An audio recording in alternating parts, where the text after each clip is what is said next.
What's happening, Coach? Happy Thursday. Yeah, happy Thursday. It is. It's my birthday today. I know, man. Happy birthday. How you feeling? I feel great. That's good, man. I That's feel, good. Do you feel like you're aging up? no, and that's the scary part. And, Oof. when you try to, when age doesn't meet with maturity, there's a problem. And I think it might be a good problem, but, I think it is. I had that exact same conversation, I think yesterday or maybe the day before with Chuck Knuth, one of our athletes who just turned the big 4-0. oh yeah, that's a And tough one. that is, I hear. And he said, I don't look like it, I don't feel like it, and I don't act like it. So therefore, it doesn't even matter. It doesn't exist. I gotta tell you though, if he keeps doing 3 Ironman a year, God, he's yeah, he's gonna shrivel up and die probably. I have to but, agree, man. That guy is a young at heart kind of guy, man. And He is. in all seriousness, that becomes a little tricky for me.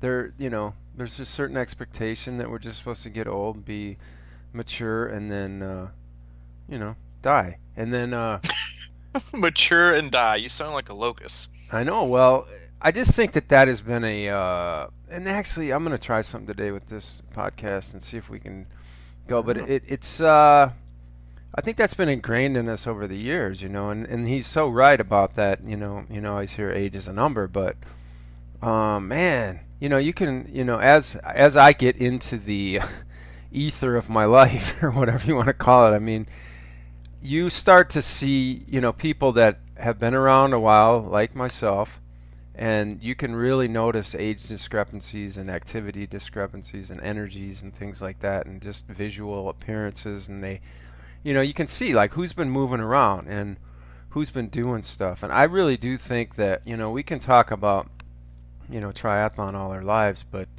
I do think that the key to life is movement, and just keeping engaged, you know what I mean? Or the key to youth, I should say, Yeah. in a lot of ways. Now, last night I listened to this interview with this woman, Courtney Dauwalter. Are you familiar with that name? I am not. Okay, so she won the Moab 240. Wow. 240 mile Good race. God. And she's 32 years old. I think she grew up in Minnesota. She lives in Colorado now. But she won that 240 mile race by 10 hours. Okay, so second place was 10 hours behind her. Wow. What a front runner. I mean, and all right, so the interview, and I'll post it. It was on my Joe Rogan, of course, nailed her last night on the interview. And so okay. Thanks for clarifying. Yeah. But the first question he asked her was, what's your diet like? And she said, honest to God, she said nachos and candy. And, Okay.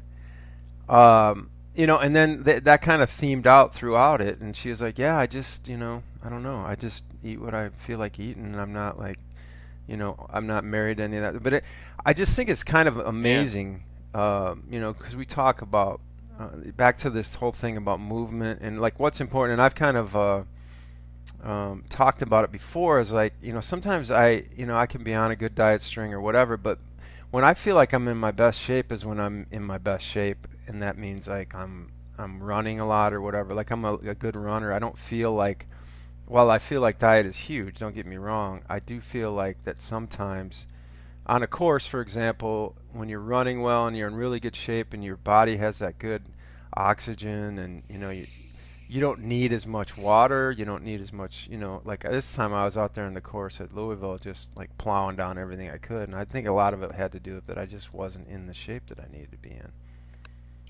So the question becomes, what are we capable of? You know what I mean? Well, first off, I would say that her diet is nacho regular diet. Yeah. There's the title, nacho regular diet. Nacho regular diet, with or without cheese. No, man, you bring up a good point, and that's something that actually has been like a theme of our household here, like the last week. Traditionally, if you're married or you have kids or something, like, and I've worked with this in the past when I used to work in the fitness industry, like with the gyms and stuff, is these parents, they said they had just a really, really tough time with their diet because they're not just making food for them, they're making food for the family. And they may not have a supportive spouse, and then obviously depending on the age of their kids, like they're just not going to eat super healthy all the time. And if you want to make it anyway, there's going to be like a revolt at the kitchen table. And so this time of year, at least around our household, has always been the winding down of a season. And usually with that, it usually comes a little more ice cream, a couple more cookies, a little more freedom at the restaurant to order something a little more, not so healthy. And it got to me, I was like, this is a really good time of year to really fine tune what we're doing. So we've actually gotten healthier. As far as like our groceries, and like Allie has really like dialed in her nutrition and eating. And I'm definitely trying to follow suit and be supportive of that. We're really mindful of what we give to Hayden, like not to just shove like, mac and cheese down his throat and animal crackers. I gotta say though, for quickly, is that, man, I had forgotten how good animal crackers are. Dear Lord. They're a hidden gem. But anyway, so I think marrying that goal of ours is also if I can combine that with eating right, drinking right, staying consistent with, working out and training, what could my next year actually be capable of? Because I was having this conversation with another athlete, and it was like, let's say you take, because we always, this person's so fast, or what are the biggest differentiators between athletes and their progression, and where they are on their life cycle, and what they're able to accomplish in comparison, all this kind of stuff. And I was like, well, if you shut it down October, November, December every year, well, the person that doesn't gains a year on you every 4 years. Because let's just say they stay consistent and they don't give up. Oh yeah, I see what you're saying. You're looking at, after 4 years, you're looking at a whole year of gains that when you've been sitting on the couch eating, getting fat and happy. And that's a long time. And 3 months is a long time. It's 25% of your year. And so for me, I've never been, for whatever reason, focused and dialed in every single week, every single month in preparation for and during a specific season wrapped around one goal, or just a season of getting better in multiple races. And I thought, you know what? In the way that Louisville ended, and the chip I kind of have on my shoulder, it's like, why not now? I have the ability, I have the time, I have the mindset, I have the support, and instead of just kind of wasting away and waiting till, what I call the procrastinating, is waiting till January, I was like, while my competition is taking a rest, why shouldn't I just keep going? And a lot of that for me is also a mental and emotional thing. It's, as we're about to hit the time change here for us, for most of us in the U.S., it's going to be dark when we wake up, it's going to be dark when we get home, and it's going to be cold, and you just kind of want to retreat to inside your house, which can be isolating and can really drown your energy levels, and the lack of sunlight really messes with people who suffer from even just like mild cases of seasonal depression. It zaps everything, and your energy levels get lower, your motivation obviously follows. And I cover that a lot with my athletes. I just didn't have the motivation today. Well, in order to have motivation, you have to have like sleep and energy and feel good. It's not like, it's not like, oh, you should have no motivation to power through a workout when you ate like crap and you didn't sleep. Like, those usually don't go hand in hand. And so I was like, why not? For me, it's also about mentally, like what it does for my mind.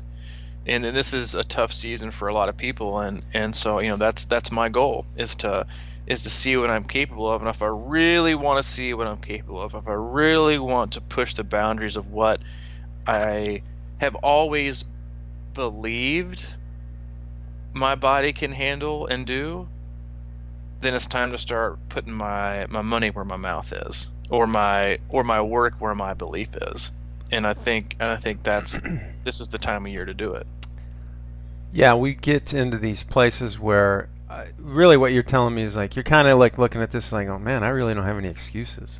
Things are going well. I feel like I've got the permission, I've got the opportunities, and that's sort of where I'm at too. And I guess what fascinates me about this Courtney story is that, like you said, I think rest. I mean, you have to have the energy. I just think sleep is like super important, probably almost the most important. And things like oxygen and breathing and getting your body accustomed to working with oxygen. Obviously, she really didn't get into her training schedule that much, which was kind of a bummer, but. They talked about, here's a woman that ran 240 miles, right? So, and I kind of looked at it and I figured out that I think she, based on the 58 hours it took her, that maybe she was around a 14-minute pace or something like that. Mm-hmm. Which is, hang on a second. Man, what's that dog in the background? Maddie! Hey! Come here. You got somebody creeping in. I don't know. She's just a guard dog. I mean, I know she is. Listen, somebody must have pulled in the driveway. I know how excited she gets when maybe CC's home for lunch. I doubt it.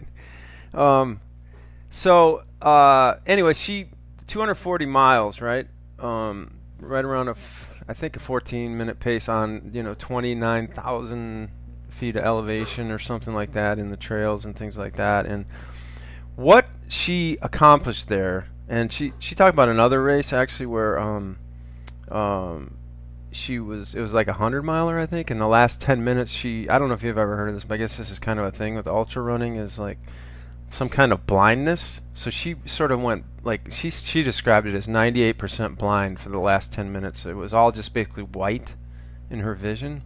Wow. And she finished out like 10 miles with cliffs and who knows what else, and she said basically she could see her feet, which is just incredible. And they're like, why? She's like, I don't know. I had to get it done, and I felt like I could get it done.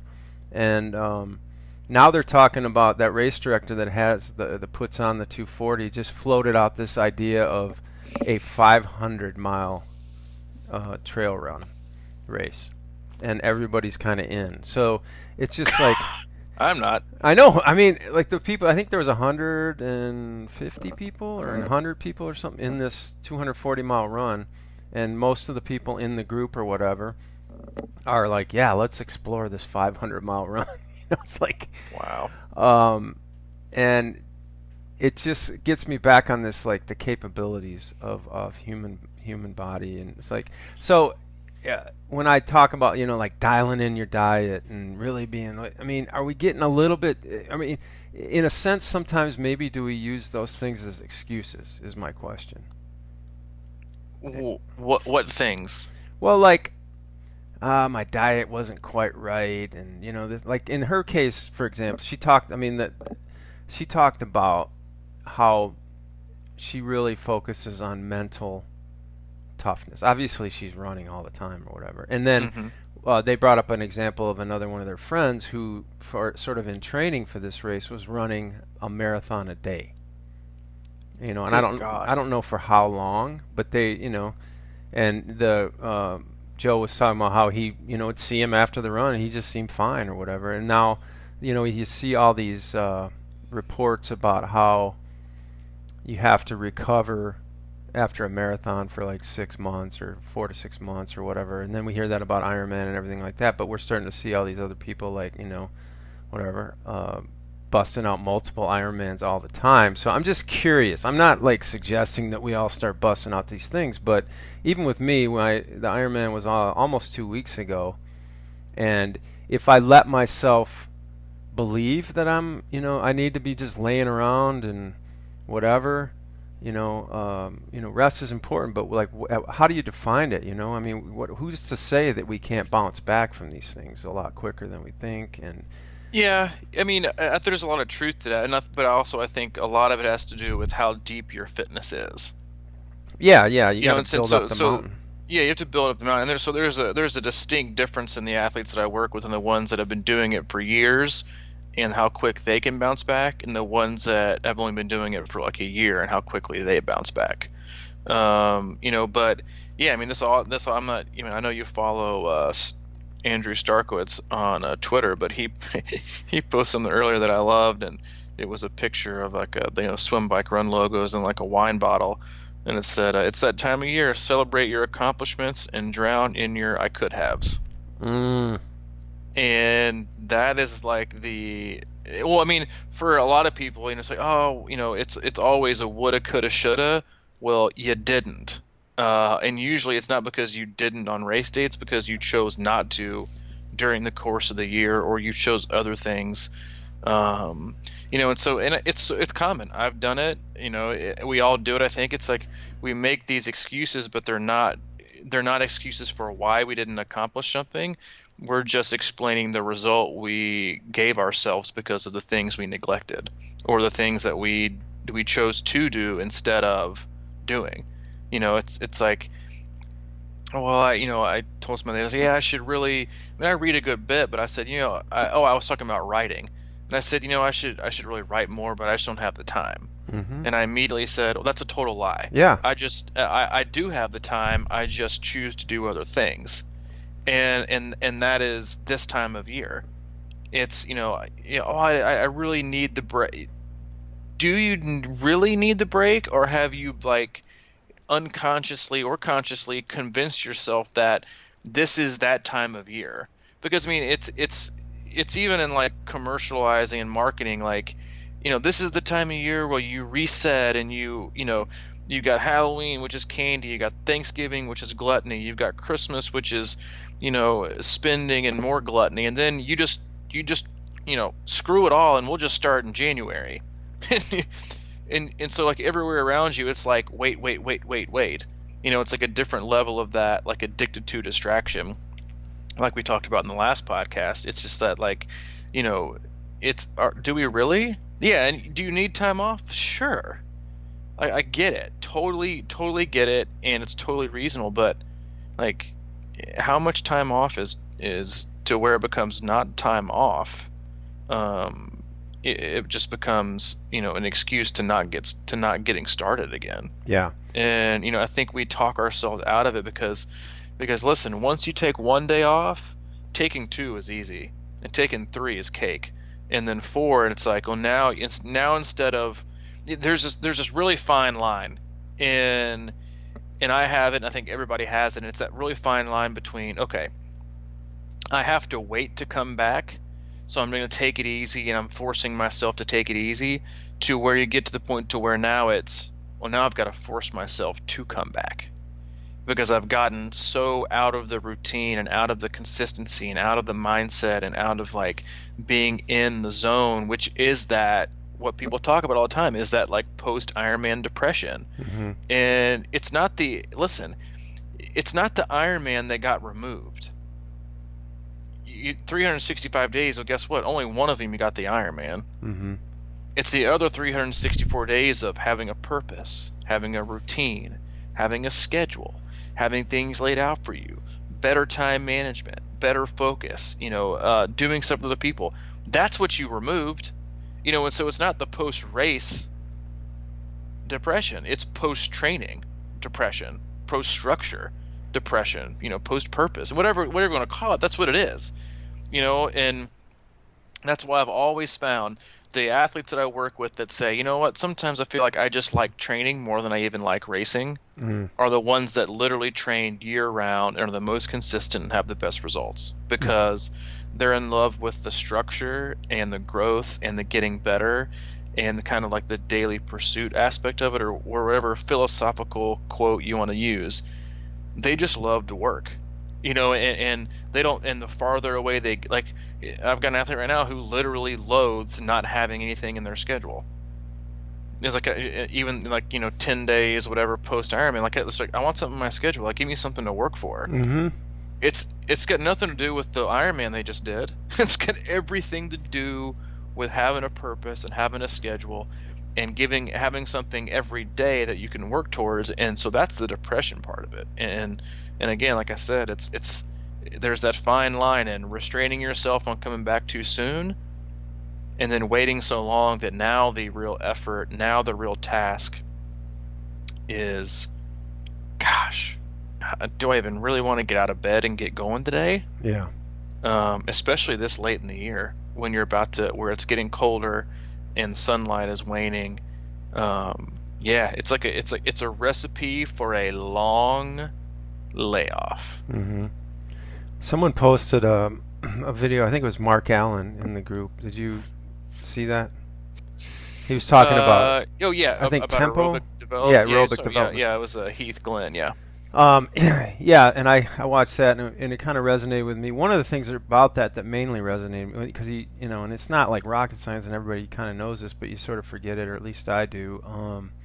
He was talking about, like how you can go out and run at 125 beats a minute or whatever, which is way down, and it's sort of like you get done with that run, and it may be 8 or 10 miles, and you kind of feel like you didn't do much, but you've done a lot, and that's the trap that I get into a lot is that, like when I get done with a workout, I feel like I should have just, I feel like I need to feel like I got done with the workout, you know what I mean? Rather than like yesterday, I finally did get to the pool yesterday and did like 1,500, right? So pretty easy, got out, and it didn't feel like I crushed myself or anything, but wow, man. And that, to your point about, it depends on what shape you're in and how, what level of development the athlete's at, but 1,500 is no joke for 99% of the people. You know what I mean? So it's like, yeah, get in, and whether it's like after an Ironman. Now, I tried to run the other day, and it felt just like the Ironman again. It was like that sort of show. Yeah, I had another feeling? athlete that texted me that this morning. Went out for a few steps. Nope. Yeah. Went back inside. So, but that's like, then it's like, okay, can't I just resort to maybe walking 6 miles or something like that? You can. And how great that would be for the long-term development, because like how, am I lying to myself is what I keep getting back to. Am I just lying? Like, because I was looking at I've done 5 Ironman now. And do I say Ironman or Ironman? I can never. I don't know. I know, it's just one of those things. But Whatever. anyway, so I was looking at my times in each different discipline, and they're within like 10 minutes of each other, except for one outlier at Louisville on that run, that hot day. But for the most part, I'm within 10 minutes on each discipline, one way or the other. And I start thinking, it's like, what? Is that really what I'm capable of? You know what I mean? So like, where's the upside there? What's going on? Am I not, it's like your writing thing. I think that's a great example, because I just don't have time to write. I don't have time to put in the training, and that is just total bullshit for me. You know what I mean? Like, Yeah. what could I be doing? And the answer is a lot. Well, and building slowly. I mean, right now, yes. geez. Hasn't I think it has, and you may disagree with me, but hasn't because the way, when I first got a hold of you that first year you did Ironman, a lot, I mean, as you know, the way I coach, like a lot of our stuff is chill, but it's super consistent. You do a lot of it. You do it for 8-9 months, and you get a great result. And you always said, like, at least when we were together then, it was like, I really want my workouts to give me energy, not to zap me. And what happens is, and I think everybody falls into this this mode or train of thought, is that now it's like, well, when we're in a time crunch, well, now we're forced to kind of push the needle, and so all my workouts now won't give me energy because they're going to take it, because I haven't built up this system that's going to allow me to continue to do this and get energy and feel refreshed, like Alan was talking about in his video. I've got to push the needle to see if I can just get a little bit more, but then I'm going to feel so tired from it. Am I going to come back tomorrow and do it again? Because listen, like there's nothing attractive about just suffering day in and day out. There's just nothing. And that's why you see like the trends of the, workouts just keep getting freaking shorter. 30 minutes all out. This is the best thing in the world for you every day. Now it's 20. Now it's 10. Now it's, used to have 9-minute abs or whatever. Now it's down to like, 9-second abs. Yeah, that's the hack. Yeah, it's culture. the hack. But it's like that. But to do it every day, it always should be easy. And with easy and with, and with consistency also comes enjoyable. You don't dread it. It's like going to the doctor for a checkup versus going to the doctor for shots. Yeah. I know I'm just gonna get a checkup. Yeah, I'm good with that. Okay, I know I'm going for shots. Not a fan. And it's that different mentality of, man, I'm just gonna go out today and enjoy it. Like, I'm gonna head out after we get off this podcast and go for just a chill 30-minute run.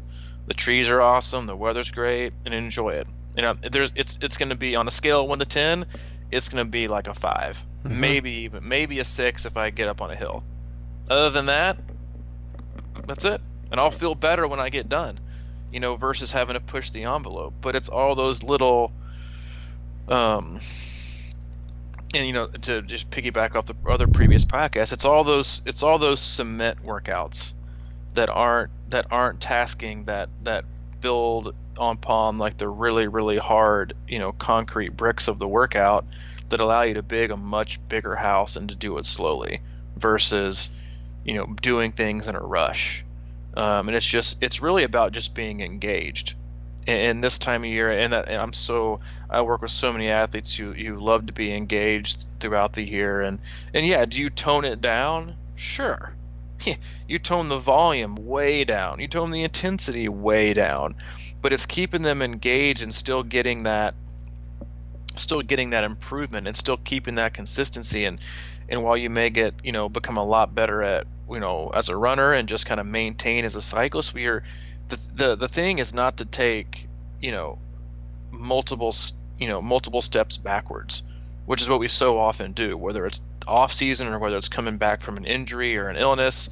It's, I had an athlete who broke his collarbone, and right when we started working together, or before we started working together, and he just got cleared for the pool. And he said, "What do you think?" And I said, "We're going to wait 2 more weeks." Mm-hmm. Because I know your first inclination is, "I'm headed to the pool right now. What do you think?" Yeah. And I said, "Well, and the doctor recommended, yoga mobility." And I said, "Well, why don't we do 2 weeks of yoga mobility before we even think about getting in the pool?" Right. And it's that restraint. I said because I want to take 20 steps forward and 1 step back instead of, 5 steps forward and 4 steps back. But it's about being smart. It's about being consistent and patient, and it's a training, what I would consider like a training maturity that allows an athlete to be just as motivated and committed without that Ironman or 70.3 or Olympic race cloud hanging over their head that keeps them getting up every day. Well, I don't want to fail at this, or I don't want to DNF at this, or I don't want to do this. What about when you don't have one? Mm-hmm. Or what if you don't even know what your next one's going to be? Then how do you act? Like you said, at the end of the day, I think, how do you train when nobody's looking? How are you training this time of year? Are you sloughing off? Are you being lazy? Are you cutting it short? Because you won't truly reach your potential unless you put it all together, and you're just happy to get up every day and happy to get better and happy with how it makes you feel. Not like, oh, I got to get up at 4 a.m. and go for a 6-hour ride. God, that's gonna suck. Mm-hmm. Like this year, I was so excited to do it. I was like, I can't wait to get in bed and wake up refreshed and do this and feel better. Does it make you a little bit tired? Sure, when you get to a certain level. But this time of year, consistency, keep it going. And do it smartly and apply it appropriately and do it the way that it's supposed to be done. And don't, I'm just gonna, I get it. Like I'm not telling people not to take a break, but I guess I'm telling people it's okay to take a break, but it's not okay to quit. Yeah. And a lot of people quit this time of year and they just wait, and then it's so hard to get back. Um, and then the biggest mistake they make is they come back January 1st with the expectation that they did not stop training. Yeah. And it's because it's so difficult to start training where you are instead of expecting things to be where you want them to be. Have it had it not take time off, or having not had an injury, or having not been sick. And that it's that acceptance that is a real differentiator in athletes that find gratitude and happiness in their training than those that tend to resent it, or find a negative connotation from what the numbers are produced and stuff like that.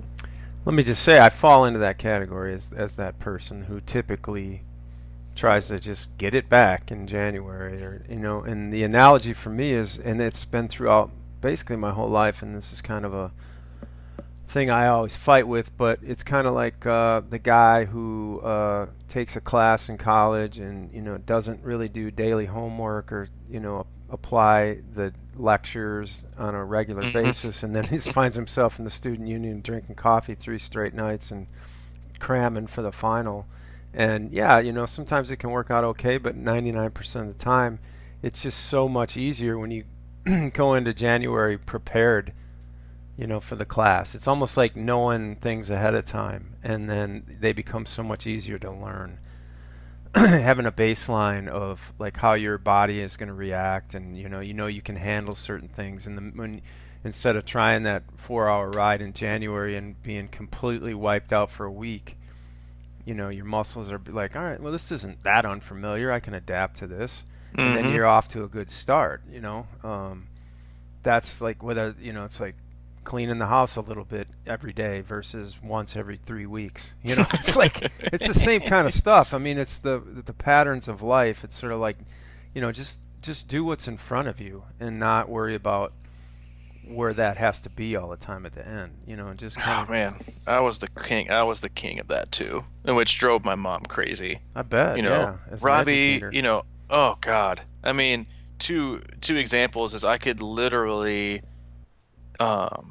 like I would bomb every bit of like grammar homework, like diagramming sentences or all that kind of pointless crap they made you do that has no place in what you do the rest of your life. And then I'd go to write a paper, and the content would be like the best of the class, but like my punctuation would be just god awful. She's like, he's got such a talent, but he just doesn't. The worst thing you can ever tell an educator about their child, he just doesn't apply himself. And like to the extent that like my high school GPA was like just so not good because I just didn't care and I hated school, but my ACT score alone got me an academic scholarship. It's like, but is that like so? Yeah. Like, it doesn't make me smart. It makes me somebody who rests on their laurels and wastes their talent. And I'm not some brilliant mind either, but just as an example, like, and I talked about this either the previous or the second to previous podcast we did, was that, I mean, I got back in the pool I was Monday. gonna say with your swimming. Yeah, I got back in the pool Monday, and I didn't work out that hard than I have in like the last 2 years. Really? Yep. Because I acknowledge and understand that I don't want to waste that. But I also understand to truly put myself to where I want to be, and to give myself the best opportunity to put myself where I want to be for the bike and the run. I have to do that. It again, to go back to an academic analogy, it's yeah, I can work really, really, really hard on chemistry and physics because those are the fancy things, and that's going to take me. But if I skip class and just get a B in like music, that still F's up my GPA. Mm-hmm. And that's how I felt about swimming. And I got in there and I worked hard. I mean, I worked as hard as I can remember working in the pool. And even though I thought at least twice towards the end of these 2 sets I was doing, you know what, just grab the pool buoy and the paddles. You can still swim, whatever. Yeah. And I was like, you know what? I gotta get that thought process out of my mind. And I gotta turn it into, or it's still gonna come up, but I've gotta, because it will always have it. I think it's just human nature. Like we talked before, is like to want to take the easier route, and not the harder route. But in order for me to accomplish what I really really do want to accomplish next year, and to see if I've either just been lying to myself or making it up in my mind, if what I think my body and my ability is capable of, then I got to start at step one. And I can't just be the guy, like you said, that comes in at the last minute and does a few 3 or 4 hard weeks of swims and still swims a 53. And while it's disrespectful is what it is. Yeah. And we talked about that before.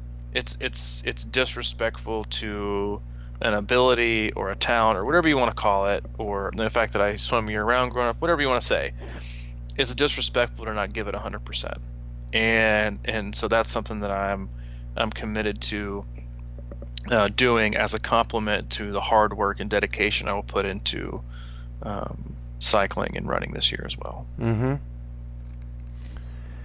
Yeah, I think that's a good way to look at it. And we were talking about, I think offline the other day, about how another thing I thought about going into Louisville is I think I worked pretty hard, late July, early August kind of thing, and then I think I fell into another bit of a, well, I'm kind of ready, let it go trap. Towards the end of August and September, and it was just more of a maintenance rather than working it. Yeah. And we were talking about that August camp that we have scheduled, and how making that like a kind of a ball buster, something that was like really a late season Ironman prep kind of thing, and how much more confidence something like that would have given me just through the experience. Because really, it's experience, like you were talking about with the grammar and all that. Doing something is so much more effective than just sort of watching videos or thinking, you know what I mean? Like just doing it. And we talked about how we were riding up in the trace earlier in the summer or midsummer, climbing those hills in Arrow, and then we came out of that and did an Olympic, and I just really felt the carryover from that. And then I sort of abandoned it towards later in the race, and I was like, why? Or in the season, and I just feel like that came back to bite me so hard. It's like the experience you get from actually doing things that you talk about and is so much more valuable than reading about it, and it's, I think that's just the culture we live in. There's so many people out there that, including me, that sort of have a tendency to look up how to do something and then see it and like, I get that now, but I don't actually just go do it. And that's when I feel like I'm at my best, is when I'm out there sort of experimenting with my capabilities and getting into this thing, like I always talk about my internal power meter, and really working those kind of elements hard and being consistent with them. Those things pay off, because nobody knows your body and your mind more than you, and if you can kind of figure out what's going on there and know how to turn and flip switches when you need them, and be accustomed to and familiar with situations. And I wasn't anywhere near familiar with running a marathon after a long bike ride. I just I didn't put myself into that bucket. I wasn't I thought I could kind of cram for the test and pull out a wild card, and nothing really came together. But it's like experience, and you're right, it's just sort of disrespectful to the whole process, and that's the hard part for me sometimes, is when you look back and I'm like, well, I had an okay time and whatever, but then I look at, like, I 11:58 at Louisville, and that's like 50th in my age group, 50 to 54. I mean, it's like, what the hell is that, man? Especially the way I felt. It's like that was all I had, and I'm 50th, and not that the reason it's even a deal to me is because I've crept up into the top 20, or right around there, and now I'm like, okay, all the quote unquote best racers are at Kona this weekend, and I'm pulling in 50th. You know, I mean, I know that's probably an illusion on some regard, but it's true. I mean, a lot of the great 50 to 54 athletes are at Kona, and here I am sliding in the back door unprepared and just kind of wondering what the heck am I doing? You know, what went wrong here, or you know. So this is the conversation that we've been having over the last few weeks is about like now and why now is such a big deal. Well, it's so much fun to wait. Yeah, it's so much fun to wait, right? Yeah, it is. Well, it is. It's like, yeah, because it's no risk, no response. Like, think of it's from the I could have standpoint. Yeah, but I just didn't have a big build up. I signed up late. I didn't do this. Like think we love as a species, and especially as it comes to like an example within the sport of triathlon, we love nothing more than to give a preface or a caveat or a premeditated excuse to why we are not, instead of doing everything possible to do what you want to do. I'm just, you said it. We talked about in the hotel room. You met so many people or heard so many people say, "How you feeling, man?" Well, I got this thing. Yeah. Yeah, and it's the first thing. I it kind goes of been battling this little. It goes straight to a negative energy or a reason why they can't. Mm-hmm. Instead of, you know what? If I want to be honest with myself, I gave everything I had this year. Because what comes with that is pressure. What comes with that is, I mean, let's be honest, man. What's more fun? Hoping and thinking and having these like, daydreams and visions of grandeur that you're capable of this, and just kind of half-assing your way and just holding on to that hope, or actually doing what it takes and either A, finding out that you're right, or B, finding out that you're wrong. But I guarantee you, if you find out you're wrong, you will still become 20 times the athlete you would have become. And it kind of goes back to something I posted in our closed group. I don't even know if it was yesterday, man. Maybe it was like 2 days ago, but I was texting with an athlete who I just started to work with who I would say is terrified to fail. Just terrified to fail.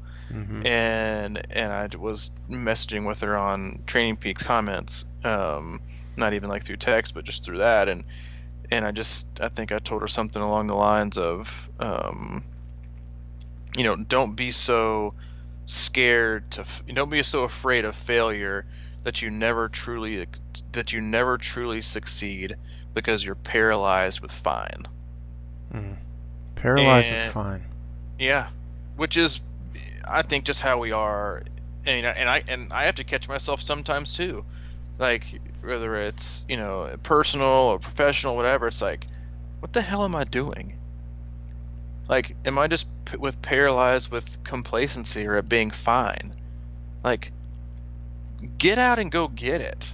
Like, and I guarantee you, it's like whatever they always say, if always shoot for the stars, because whatever, you'll land on the moon or something like that. Mm-hmm. But it's the same way with training. Like, stop giving yourself an out. Stop giving yourself an excuse. Stop giving yourself a woulda, shoulda, coulda, and figure it out.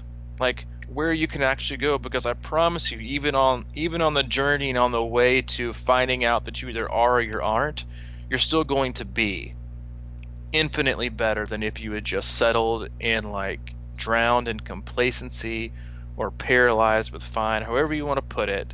And we all do it, and we do it all the time, is constantly pushing ourselves. Mm-hmm. And that is, and that is why, that's the different energy I've gotten this year and over the past few weeks from our team, is just that energy of not settling, of pushing each other, of always wanting to be better, and being supported, and when you feel down and you don't feel like you can do it, somebody else picks you up, and you have to have that, because you can't go it alone, but it's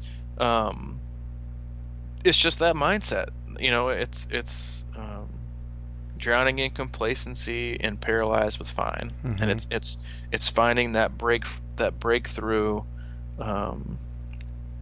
Like the lady who just finished like the most dangerous swim in the world, from the Galapagos Islands or whatever to shore. They did like an expose on her. She said, "How did you?" Because it just shark infested crazy waters.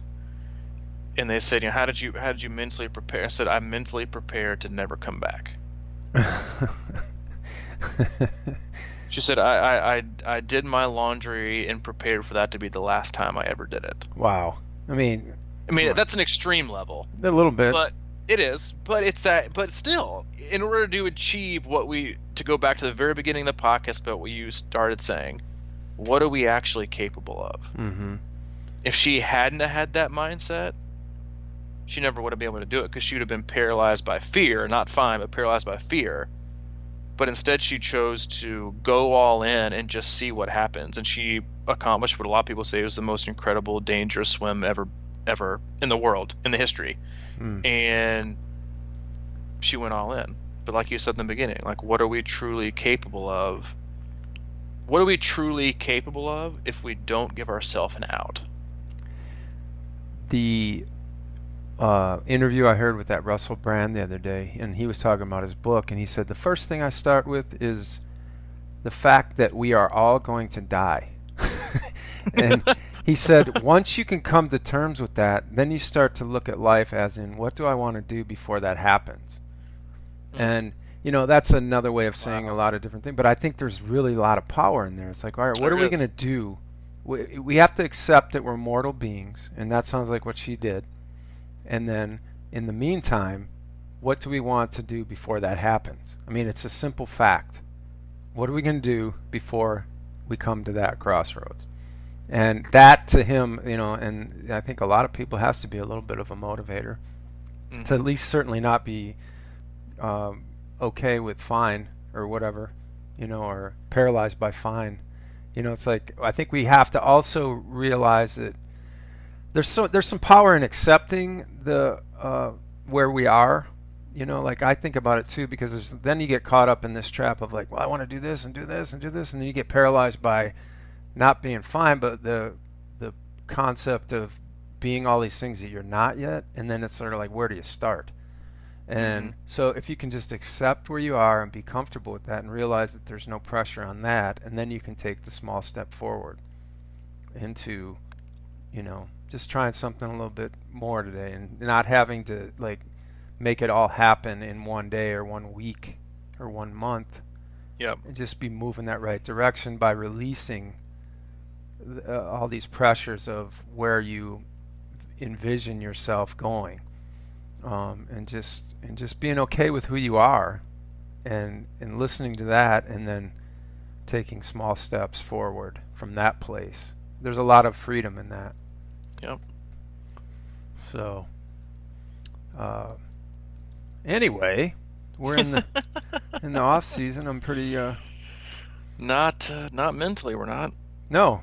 I think it's about it is about being engaged in the moment, in the day, and just it's like we explore these topics, and I just want to be clear that I don't necessarily have a major handle on any of this stuff. It's just the way I really believe that, I have to remind myself, and I think a lot of times we just do that on the podcast. It's sort of like we talk about stuff that we're trying to work on, right? So with that in mind, I can kind of be optimistic about, okay, we got a lot of good things going forward, and we do have the go ahead, we have the green light, and we always do. Everybody has the green light to be, better and work towards something greater, and that's stability. I mean, it's like, I think a lot of us have a tendency to sort of like be optimistic about that, but kind of have in the back of our mind waiting for that other shoe to fall, or the other shoe to drop, or something to go wrong or whatever. But just like, I work on letting that go all the time. Yep. So anyway, if you're out there on that crazy Facebook, you can get in our closed group, which is doing a great A lot of Man. good stuff in there, and I think it's another good little way. I mean, like, you can either spend time, like me sometimes, wasting away reading your typical Facebook feed, or you can kind of get into a situation that sort of reminds us to, that there's people out there moving in the same direction, and it's not a polar opposite magnetic push away from where you want to go, because you know how, quote unquote, 1,000 of my friends on my Facebook feed, who I don't really know, half of them, and I know that unfortunately a lot of our quote unquote friends seem to push us away from what we want to do. But I think in this group there's a lot of support and reassurance that we're going the right direction, and I think that's a big part of being a triathlete, is that a triathlete is sort of a, what do we call it, a vehicle towards helping us get where we want to get. Yep. And it never hurts to have others sort of like talking about the same stuff or listening, Yep, totally agree. Ooh, I'm glad you agree. So Crushing Iron Group First time for everything is the search, yeah.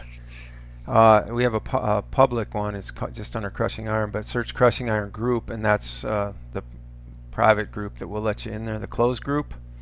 And what else is going on? We're taking new athletes, right? Yeah. Taking new athletes. We have camp spots that are open. Yeah, we are full on solutions for everyone. Swim analysis, camps, training plans, customized coaching. If you want any information on that, you can either email me directly at c26coach@gmail.com. You can go to our website where we have all things laid out very nice and pretty at crushingiron.com. And yeah, just tons of exciting things happening, and the team is growing, and just it's always good to add awesome people, which is what we look for the most. Yeah. And awesome people do awesome things. Yeah. But yeah, so that's we're definitely doing that, and we are got some spots open left for camp. And if you're in the Crushing Iron closed group, you will notice a very sweet thing for those people who have signed up for camp, or that do between now and November 15th, with a chance to win some Normatec boots. So cool. lots of fun things going on, and we're just gonna keep going through these fall and winter months and keep on trucking. Yep. crushingiron.com, and we've got if you're interested in camp, there's videos that show kind of what we do at camp. There's swim analysis videos if you're interested in getting your swim in order in the off season. There's all kinds of videos, and just the pricing is there for coaching. I mean, it's just all above board. You can see exactly what you get, and if you're thinking about a coach, it's a good time to look at that. So there you go. Sold. That wraps up podcast number 106 with that's right to it. No advertising. No. We don't do that, unlike Fox during the World Series last night. Which now listen, here we go. I gotta go. You know me. I'm all in on baseball this time of year. I'm all in on baseball usually, but I like to watch, and then I start to see what's going on with the trends. And you know what they're doing now? No, I haven't watched a lick of the whole baseball playoffs. They are doing squeeze back ads in between batters. How about that one?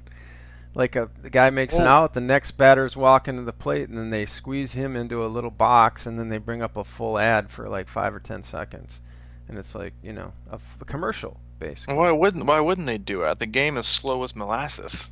Well, there you go. I mean, if you're gonna make, for them, it just makes them more money. The games are longer, which is more advertising and commercial space. So have at it. I know, but that's the time when you talk about the play beforehand. Baseball's like, I admit, it's like chess. It's like watching chess. I mean, either you're aficionado. It's like watching paint dry. But, Bob Costas said it best. If Shakespeare were alive today, he'd be a baseball fan. So there you have it. If you don't like Shakespeare, then that's fine. I mean, but I don't really like reading Shakespeare. I appreciate Shakespeare. I'm glad it happened. Yeah. But I don't dive into it often. Oh man. But anyway, so baseball's here. It's 1-0 Dodgers. After this podcast will air and it'll probably be Yeah, and by the time you read this, it'll probably be over. So yeah. So I hope you enjoyed the World Series, and I hope you enjoyed podcast number 106 from the Crushing Iron production team. A look into the future, like Back to the Future 2. Yeah. Tell you who won the World Series. All right. Thanks for listening. Thanks for sharing the podcast. Thanks for leaving reviews on iTunes. That helps. And then Maddie's about ready to get riled up again, so let's head out of here. All right, man. I'll see you in about 2 hours. Okay. See you, man. See you, dude.